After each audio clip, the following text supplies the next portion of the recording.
ပြိုကြီးနေပြီစီစာတအားကြောင်လေလိုင်းပေါ်မှာဝယ်ရင်လည်းဒီပစ္စည်းပဲအပြင်မှာသွားဝယ်လည်းဒီပစ္စည်းပဲအချိန်လဲကုန်တယ်လူလဲပြင်မှန်းတယ်အဲ့လိုကြီးတော့လိုင်းပေါ်ကတော့မကြည့်ချင်ဘူးလေလက်တွေ့ပြအောင်လေလက်တွေ့ပြမှမမဘယ်ဟာကောင်းတယ်ဘယ်ဟာမကောင်းဘူးဆိုတာသိမှာပေါ့ကျမလှကျင်တယ်လေလှကျင်တဲ့ခါကျကျမကိုဆိုင်ခေါ်ပြဆိုင်နာဘာလဲပြောဟုတ်ပြီလို့လားအခုအစ်စ်ဖွင့်ထားတဲ့ဆိုင်သိရဲ့လိုင်းပေါ်ကနေတွေ့ထားတာခုလိုက်ပြလာရှင်းလာရှင်းလာ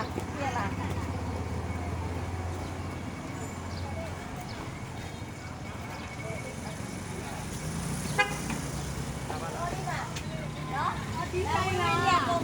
ဆယ်မျိုးစလုံးရှိတယ်တဲ့အန်ဒီကဝယ်သူလာပါရဲ့စီဝယ်ရတဲ့များကြီးကတော့လေဟိုဒီကြလေးလိုချင်လို့မှဒီကနားမှာလည်းလိုင်းပေါ်နေဝယ်ခိုင်းတာရဲ့အမ MB skin ရဲ့ product ထုတ်ထားတဲ့ဆယ်မျိုးစလုံးလိုချင်တာတဲ့အမတို့မှရှိလားရှိပါတယ်ရှင်တို့က MD ရဲ့ရှိတာစတာလေးဆန်းလို့ရပါတယ်ရတယ်တဲ့မမကြွတောင်းမဲ့ကန်စပါမလာဝင်ပါဘူးကျမမတစ်ချက်လောက်စီးပြပေးလိုက်ပါဦးဒါကဲဘိုင်းနာပေါ်တော့မယ်ကိုတန်းစီတော့နားလေးရင်ဆန်းလေးဘလို့လို့လားဒီနာအရင်သိရတယ်ဟုတ်ကဲ့ပါရှင်းရပါရ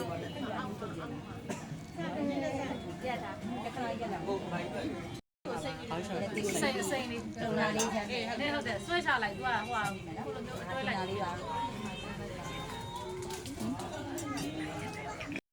အတွဲတွေကလည်းစီရရှိရတွဲကိုဝါလို့လည်းစီရမွားချာကြည့်အောင်မောက်ပြတော့နေရှိရစမ်းကရင်တော့လက်ကြလေးပါပြီးမယ်ဒီကဝိုင်းရှိပါတယ်ဒီကြိုက်ဘုံဆိုင်ပြီးမယ်ပါပြီးမယ်ဆက်ပါရှင်အဲ့လိမ့်ကြည့်ပါမယ်ဒီမယ်လုံးကြည့်ပါမယ်လေပြပေးမယ်ဆိုင်တော့ပေးပါဒီတိုင်ရင်သူ့ကိုမခေါ်လာကြတော့ကျမကိုယ်တိုင်ပဲဒီဆိုင်ကိုလာရောက်ပြီးတော့ဝယ်တင်ပါတယ်ဒီစာလေးက42စီ61 BE ရှိပါတယ်ဟုတ်ကဲ့ပါနောက်နေ့ကျရင်ဒီမှာလာခဲ့ပါဟုတ်ကဲ့ပါရှင်လာဝယ်ခဲ့ပါမယ်အဲ့နာမည်ပြောလေး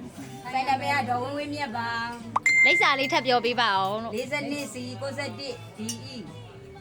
လာခဲ့ပြပါရှင်ကိုတိုင်းကိုချာကျမရဲ့အမလိုမျိုးပေါ့နော်နည်းနည်းစီစားကြောင်နဲ့မမလှလှလေးတွေကိုတိုင်းတက်စတာကိုစမ်းပြီးတော့ဝယ်ချင်တယ်ဆိုလို့ရှိရင်တော့မဝဝင်းရဲ့ဆိုင်မှာ MD skin ရဲ့ product 10မျိုးစလုံးတက်စတာတွေစမ်းပြီးလက်တွေစမ်းပြီးဝယ်ယူနိုင်ပါတယ်ရှင်အဲ့တော့မန္တလေးမြို့ကမမလှလှတွေအကုန်လုံးကိုလည်းမဝဝင်းရဲ့ဆိုင်မှာလာပြီးတော့အားပေးလို့ရပါတယ်ကိုတိုင်းစမ်းသက်ကြည့်ဖို့ဖိတ်ခေါ်ပါတယ်ရှင်လာခဲ့ပါဆိုင်လေးမှာမြဲရှိပါတယ်။တရားနေလာလို့ရပါတယ်။မသိရင်လည်းဟယ်လိုဆိုပြီးတော့ဖုန်းဆက်လိုက်ပါရှင်။ဒီစာလေး